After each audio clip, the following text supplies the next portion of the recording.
Hi everyone, it's Linda from Homeschooling Fun with Linda, and I just want to share with you a revised math game that I made up this morning. It took me about 30 minutes, and all you really need is a foam board or a poster board, some markers, and a level or ruler to make your squares and lines with.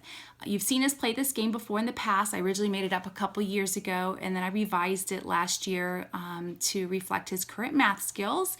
So I'll first start with showing you the other side, which was a couple years ago. And again, this can be used with math. This could be used with language arts, or preschoolers could use it for coloring, shapes, whatever you want to identify and reiterate in your game. Okay? Let's see, that's from this year. So let me flip it over. It's just the white styrofoam board from Dollar Tree. You all know I love that store. All right, so this is a couple years ago. And then I think I changed that a little bit to make it a little bit harder for last year. Free space, he had to count from 30 to 50, landed on there. Skip ahead, free space, count 75 to 95, count 50 to 70, draw a card, which I do believe was it's addition or subtraction last year problems.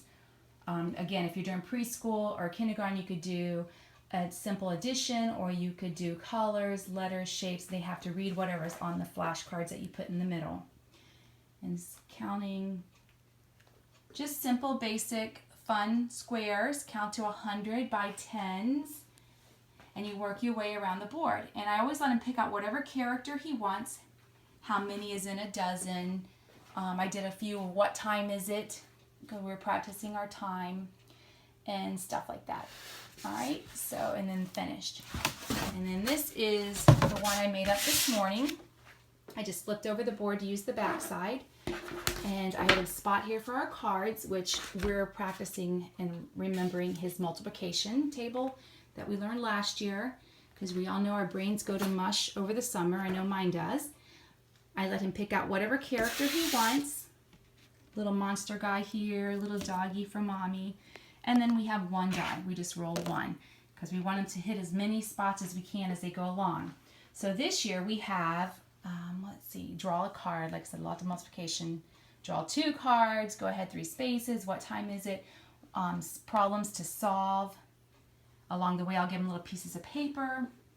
What's the 6th month? Skip a turn. More problems to solve. So you can see just stuff we're practicing multiplications. Count by 3s, count by 4s. I know I have a count by 5s in there. Just things to reiterate. And there's also go all the way back to start as you almost reach finish. So it's just a fun way to practice all of our math facts and review them in a fun way.